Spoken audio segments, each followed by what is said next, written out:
अनाद्यानन्तरूपां त्वां जननीं सर्वदेहिनां श्रीविष्णुरूपिणीं वन्दे महालक्ष्मीं परेश्वरीं। नामजात्यादिरूपेण स्थितां त्वां परमेश्वरीं श्रीविष्णुरूपिणीं वन्दे महालक्ष्मीं परेश्वरीं। व्यक्ताव्यक्तस्वरूपेण कृत्स्नं व्याव्यन्यवस्थितं श्रीविष्णुरूपिणीं वन्दे महालक्ष्मीं परेश्वरीं। भक्तानन्दप्रदां पूर्णां पूर्णकामकरीं परां श्रीविष्णुरूपिणीं वन्दे महालक्ष्मीं परेश्वरीं। अन्तर्याम्यात्मना विश्वमापूर्वहृदि संस्थितां श्रीविष्णुरूपिणीं वन्दे महालक्ष्मीं परेश्वरीं। सर्पदैत्यविनाशार्थं लक्ष्मीरूपां व्यवस्थितां श्रीविष्णुरूपिणीं वन्दे महालक्ष्मीं परेश्वरीं। भुक्तिं मुक्तिं च दातुं वै संस्थितां करवीरके श्रीविष्णुरूपिणीं वन्दे महालक्ष्मीं परेश्वरीं। सर्वाभयप्रदां देवीं सर्वसंशयनाशिनीं श्रीविष्णुरूपिणीं वन्दे महालक्ष्मीं परेश्वरीं।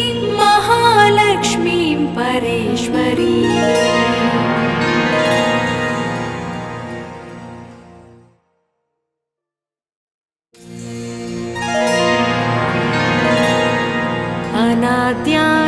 अनाद्यानन्तरूपां त्वां जननीं सर्वदेहिनां श्रीविष्णुरूपिणीं वन्दे महालक्ष्मीं परेश्वरीं।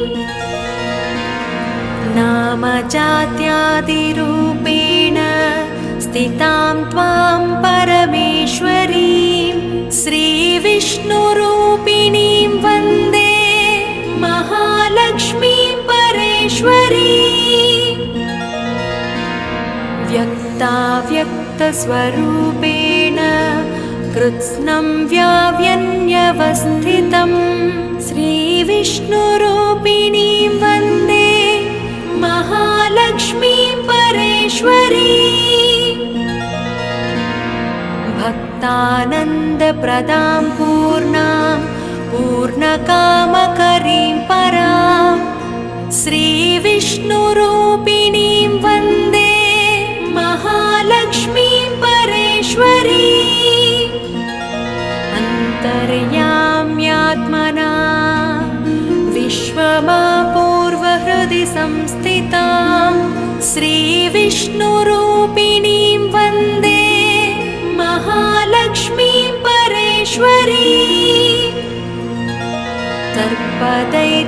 सर्पदैत्यविनाशार्थं लक्ष्मीरूपां व्यवस्थितां श्रीविष्णुरूपिणीं वन्दे महालक्ष्मीं परेश्वरीं। भुक्तिं मुक्तिं च दातुं वै संस्थितां करवीरके श्रीविष्णुरूपिणीं वन्दे महालक्ष्मीं परेश्वरीं। सर्वाभयप्रदां देवीं सर्वसंशयनाशिनीं श्रीविष्णुरूपिणीं वन्दे महालक्ष्मीं परेश्वरीं। महालक्ष्मीं परेश्वरीं।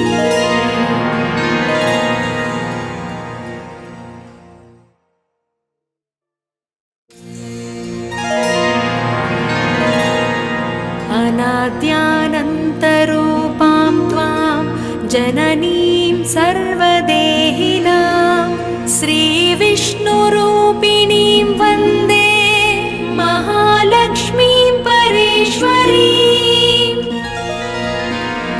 नामजात्यादिरूपेण स्थितां त्वां परमेश्वरीं श्रीविष्णुरूपिणीं वन्दे महालक्ष्मीं परेश्वरीम्। व्यक्ताव्यक्तस्वरूपेण कृत्स्नं व्याव्यन्यवस्थितं श्रीविष्णुरूपिणीं वन्दे महालक्ष्मीं परेश्वरीम्। भक्तानन्दप्रदां पूर्णां पूर्णकामकरीं परां श्रीविष्णुरूपिणीं वन्दे महालक्ष्मीं परेश्वरीम्। अन्तर्याम्यात्मना विश्वमापूर्वहृदि संस्थितां श्रीविष्णुरूपिणीं वन्दे महालक्ष्मीं परेश्वरीम्। सर्पदैत्यविनाशार्थं लक्ष्मीरूपां व्यवस्थितां श्रीविष्णुरूपिणीं वन्दे महालक्ष्मीं परेश्वरीम्। भुक्तिं मुक्तिं च दातुं वै संस्थितां करवीरके श्रीविष्णुरूपिणीं वन्दे महालक्ष्मीं परेश्वरीम्। सर्वाभयप्रदां देवीं सर्वसंशयनाशिनीं श्रीविष्णुरूपिणीं वन्दे महालक्ष्मीं परेश्वरीम्। महालक्ष्मीं परेश्वरीम्।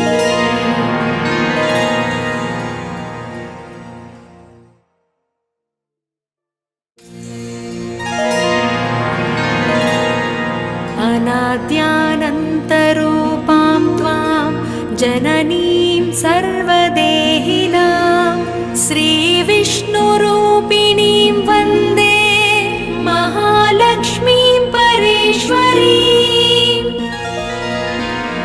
नामजात्यादिरूपेण स्थितां त्वां परमेश्वरीं श्रीविष्णुरूपिणीं वन्दे महालक्ष्मीं परेश्वरीम्।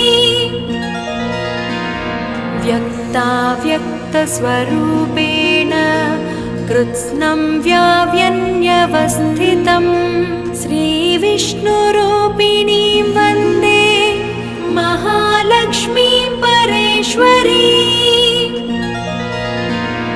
भक्तानन्दप्रदां पूर्णां पूर्णकामकरीं परां श्रीविष्णुरूपिणीं वन्दे महालक्ष्मीं परेश्वरीम्। अन्तर्याम्यात्मना विश्वमापूर्वहृदि संस्थितां श्रीविष्णुरूपिणीं वन्दे महालक्ष्मीं परेश्वरीम्। सर्पदैत्यविनाशार्थं लक्ष्मीरूपां व्यवस्थितां श्रीविष्णुरूपिणीं वन्दे महालक्ष्मीं परेश्वरीम्। भुक्तिं मुक्तिं च दातुं वै संस्थितां करवीरके श्रीविष्णुरूपिणीं वन्दे महालक्ष्मीं परेश्वरीम्। सर्वाभयप्रदां देवीं सर्वसंशयनाशिनीं श्रीविष्णुरूपिणीं वन्दे महालक्ष्मीं परेश्वरीम्। महालक्ष्मीं परेश्वरीम्।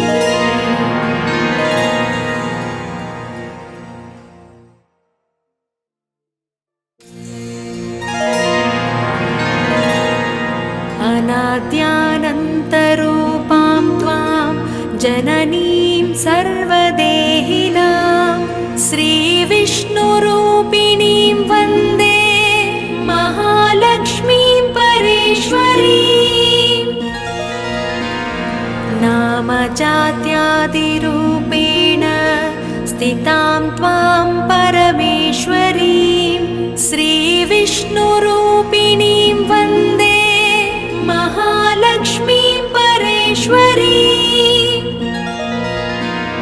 व्यक्ताव्यक्तस्वरूपेण कृत्स्नं व्याव्यन्यवस्थितं श्रीविष्णुरूपिणीं वन्दे महालक्ष्मीं परेश्वरीं भक्तानन्दप्रदां पूर्णां पूर्णकामकरीं परां श्रीविष्णुरूपिणीं वन्दे महालक्ष्मीं परेश्वरीं अन्तर्याम्यात्मना विश्वमापूर्वहृदि संस्थितां श्रीविष्णुरूपिणीं वन्दे महालक्ष्मीं परेश्वरीं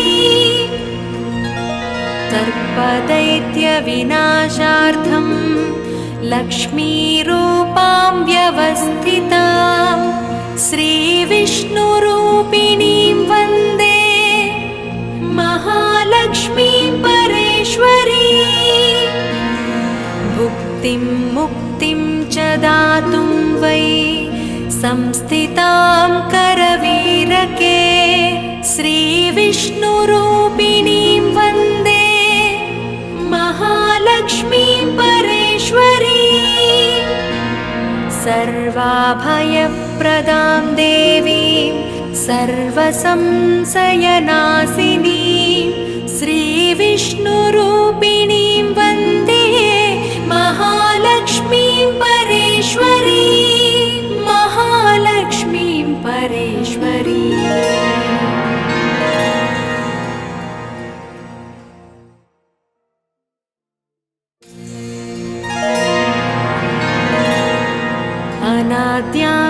अनाद्यानन्तरूपां त्वां जननीं सर्वदेहिनां श्रीविष्णुरूपिणीं वन्दे महालक्ष्मीं परेश्वरीं नामजात्यादिरूपेण स्थितां त्वां परमेश्वरीं श्रीविष्णुरूपिणीं वन्दे महालक्ष्मीं परेश्वरीं व्यक्ताव्यक्तस्वरूपेण कृत्स्नं व्याव्यन्यवस्थितं श्रीविष्णुरूपिणीं वन्दे महालक्ष्मीं परेश्वरीं भक्तानन्दप्रदां पूर्णां पूर्णकामकरीं परां श्रीविष्णुरूपिणीं वन्दे महालक्ष्मीं परेश्वरीं अन्तर्याम्यात्मना विश्वमापूर्वहृदि संस्थितां श्रीविष्णुरूपिणीं वन्दे महालक्ष्मीं परेश्वरीं सर्पदैत्यविनाशार्थं लक्ष्मीरूपां व्यवस्थितां श्रीविष्णुरूपिणीं वन्दे महालक्ष्मीं परेश्वरीं भुक्तिं मुक्तिं च दातुं वै संस्थितां करवीरके श्रीविष्णुरूपिणीं वन्दे महालक्ष्मीं परेश्वरीं सर्वाभयप्रदां देवीं सर्वसंशयनाशिनीं श्रीविष्णुरूपिणीं वन्दे महालक्ष्मीं परेश्वरीं महालक्ष्मीं परेश्वरीं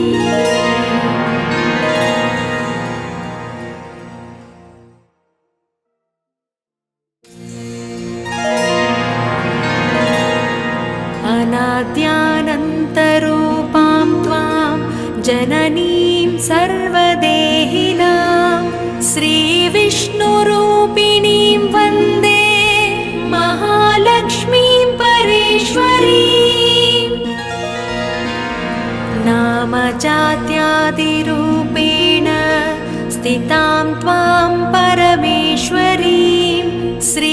श्रीविष्णुरूपिणीं वन्दे महालक्ष्मीं परेश्वरीं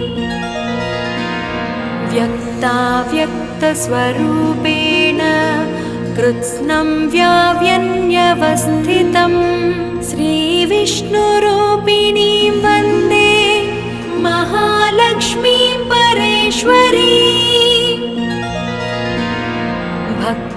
भक्तानन्दप्रदां पूर्णां पूर्णकामकरीं परां श्रीविष्णुरूपिणीं वन्दे महालक्ष्मीं परेश्वरीं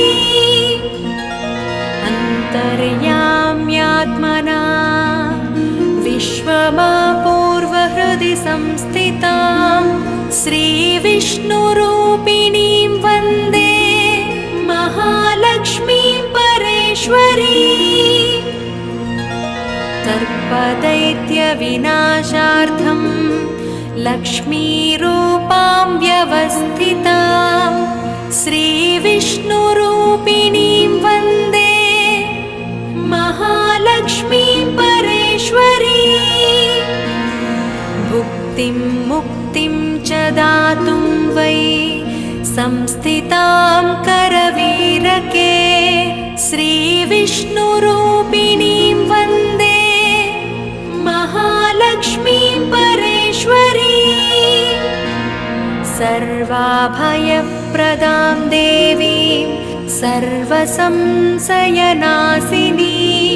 श्रीविष्णुरूपिणीं वन्दे महालक्ष्मीं परेश्वरीं महालक्ष्मीं परेश्वरीं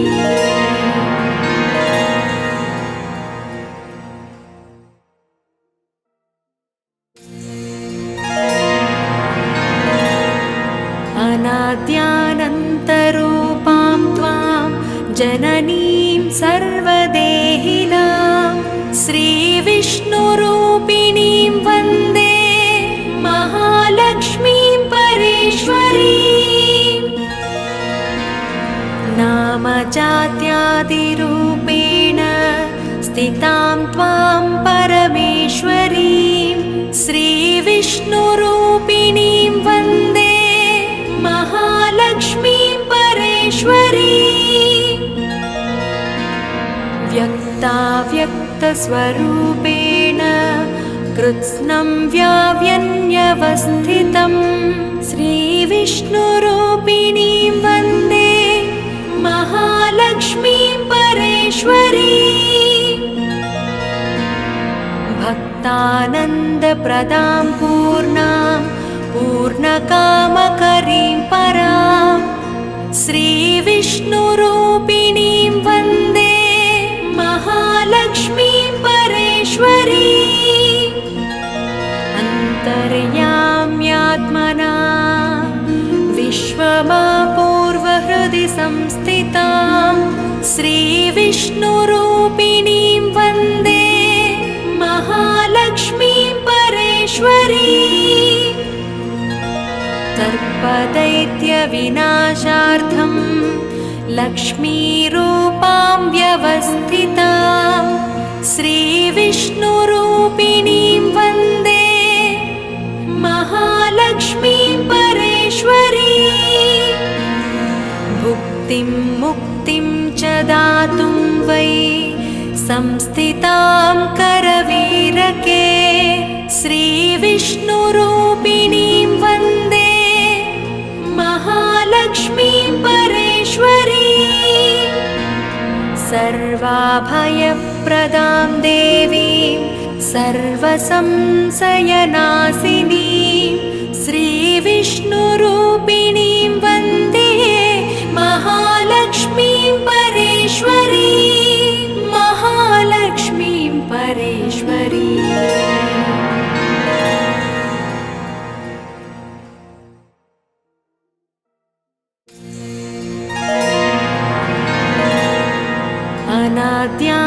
अनाद्यानन्तरूपां त्वां जननीं सर्वदेहिनां श्रीविष्णुरूपिणीं वन्दे महालक्ष्मीं परेश्वरीं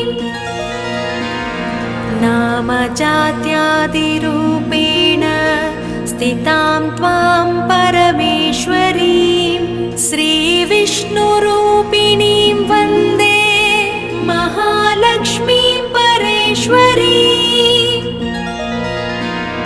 व्यक्ताव्यक्तस्वरूपेण कृत्स्नं व्याव्यन्यवस्थितं श्रीविष्णुरूपिणीं वन्दे महालक्ष्मीं परेश्वरीम्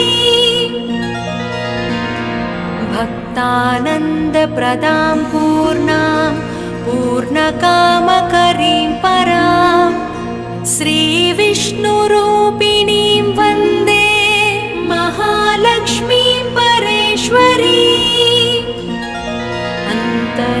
अन्तर्याम्यात्मना विश्वमापूर्वहृदि संस्थितां श्रीविष्णुरूपिणीं वन्दे महालक्ष्मीं परेश्वरीम् सर्पदैत्यविनाशार्थं लक्ष्मीरूपां व्यवस्थितां श्रीविष्णुरूपिणीं वन्दे महालक्ष्मीं परेश्वरीम् भुक्तिं मुक्तिं च दातुं वै संस्थितां करवीरके श्रीविष्णुरूपिणीं वन्दे महालक्ष्मीं परेश्वरीम् सर्वाभयप्रदां देवीं सर्वसंशयनाशिनीं श्रीविष्णुरूपिणीं वन्दे महालक्ष्मीं परेश्वरीम् महालक्ष्मीं परेश्वरीम्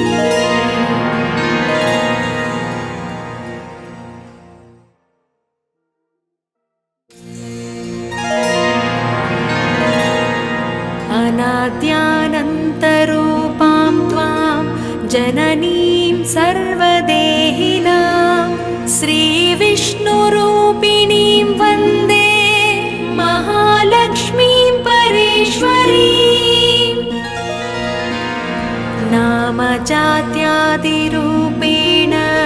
स्थितां त्वां परमेश्वरीं श्रीविष्णुरूपिणीं वन्दे महालक्ष्मीं परेश्वरीम्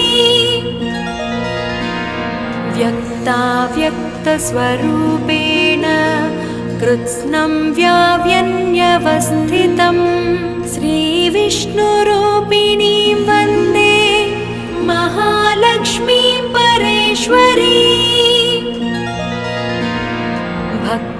भक्तानन्दप्रदां पूर्णां पूर्णकामकरीं परां श्रीविष्णुरूपिणीं वन्दे महालक्ष्मीं परेश्वरीम् अन्तर्याम्यात्मना विश्वमापूर्वहृदि संस्थितां श्रीविष्णुरूपिणीं वन्दे महालक्ष्मीं परेश्वरीम् सर्पदैत्यविनाशार्थं लक्ष्मीरूपां व्यवस्थितां श्रीविष्णुरूपिणीं वन्दे महालक्ष्मीं परेश्वरीम् भुक्तिं मुक्तिं च दातुं वै संस्थितां करवीरके श्रीविष्णुरूपिणीं वन्दे महालक्ष्मीं परेश्वरीम् सर्वाभयप्रदां देवीं सर्वसंशयनाशिनीं श्रीविष्णुरूपिणीं वन्दे महालक्ष्मीं परेश्वरीम् महालक्ष्मीं परेश्वरीम्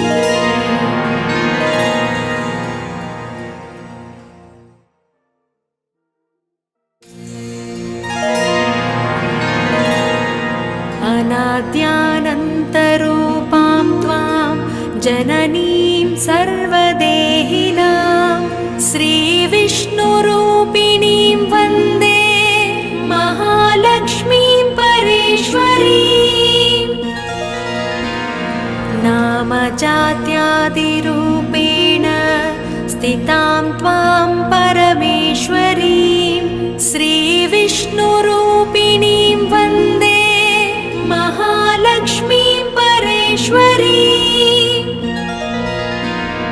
व्यक्ताव्यक्तस्वरूपेण कृत्स्नं व्याव्यन्यवस्थितं श्रीविष्णुरूपिणीं वन्दे महालक्ष्मीं परेश्वरीं भक्तानन्दप्रदां पूर्णां पूर्णकामकरीं परां श्रीविष्णुरूपिणीं वन्दे महालक्ष्मीं परेश्वरीं अन्तर्याम्यात्मना विश्वमापूर्वहृदि संस्थितां श्रीविष्णुरूपिणीं वन्दे महालक्ष्मीं परेश्वरीं सर्पदैत्यविनाशार्थं लक्ष्मीरूपां व्यवस्थितां श्रीविष्णुरूपिणीं वन्दे महालक्ष्मीं परेश्वरीं भुक्तिं मुक्तिं च दातुं वै संस्थितां करवीरके श्रीविष्णुरूपिणीं वन्दे महालक्ष्मीं परेश्वरीं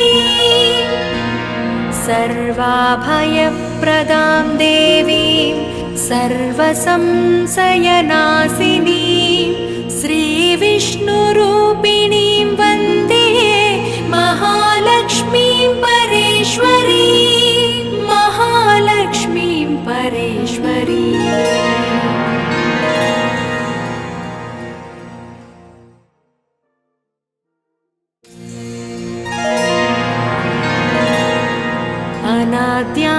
अनाद्यानन्तरूपां त्वां जननीं सर्वदेहिनां श्रीविष्णुरूपिणीं वन्दे महालक्ष्मीं परेश्वरीं